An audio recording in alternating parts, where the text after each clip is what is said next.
এলাম বন্ধুরা খাবার নিয়ে। দেখো আজকে আমাদের কি কি রান্না হয়েছে। এই যে বন্ধুরা গরম গরম ভাত, এখন শীতকালে সবজি দেখো কপি ভাজা, আর এটা শিম সর্ষে দিয়ে খুবই ভালো লাগে শীতকালে। আর দেখো বন্ধুরা পেঁপে ভাজা সর্ষে ফোড়ন দিয়ে খুবই ভালো লাগে। আর এই লাস্টে হলো ডিমের ঝোল। তো বন্ধুরা এই হলো আমাদের রান্নাবাড়ি। তো বন্ধুরা ভাত বাড়া হয়ে গেছে, আমি খেতে বসে গেছি। কেমন লাগলো খাবারটা কমেন্টে জানাবে।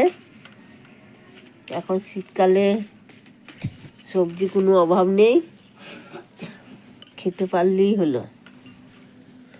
রাখি বন্ধুরা, দেখা হবে পরের ভিডিওতে। তার সঙ্গে একটু নুন আছে, এই যে নুন।